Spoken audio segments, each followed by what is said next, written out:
L'Eurobaromètre nous montre que les citoyens européens sont prêts et demandeurs d'un système alimentaire plus durable et sans pesticides. Mais au-delà de ces statistiques froides, je pourrais aussi vous parler de l'impact dévastateur des pesticides sur la biodiversité, sur les sols, sur les abeilles, mais je vais plutôt vous parler de ces citoyens que vous tous ici dans cet hémicycle vous représentez et qui vous demandent des comptes et qui vous demanderont rapidement des comptes.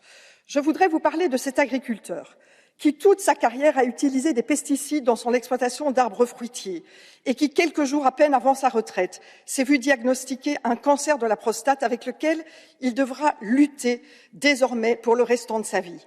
Il décrit le choc physique, le choc émotionnel de ce diagnostic, mais plus encore, il marque le manque d'information de la part des fabricants de pesticides et le mensonge des équipements de protection qui, finalement, se sont avérés être plus nocifs pour sa santé. Je voudrais aussi vous parler de cette gérante du centre équestre qui utilisait des herbicides dans le cadre de ses activités et dont c'est le fils, cette fois, exposé avant même sa naissance, qui, pendant la grossesse, qui subit aujourd'hui les conséquences de cette exposition et qui, à l'âge de 16 ans, après les malformations, a subi déjà 54 opérations.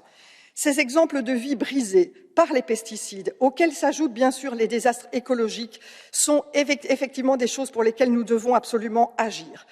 J'entends bien sûr aussi les demandes des agriculteurs qui, pour l'immense majorité d'entre eux, souhaitent produire mieux et sans être prisonniers de l'agrochimie.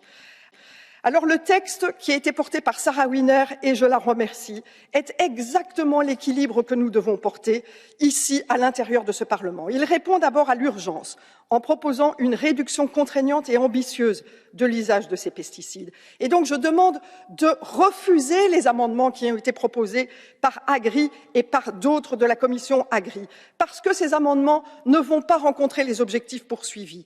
Alors, chers collègues, j'entends que beaucoup d'entre vous sont sous pression de leur fédération agricole, mais soyez attentifs. Dans quelques mois, il y aura des élections. Et ce ne sont pas les fédérations agricoles qui votent, ce sont les citoyens qui vous demandent d'être responsables à leur égard. Merci.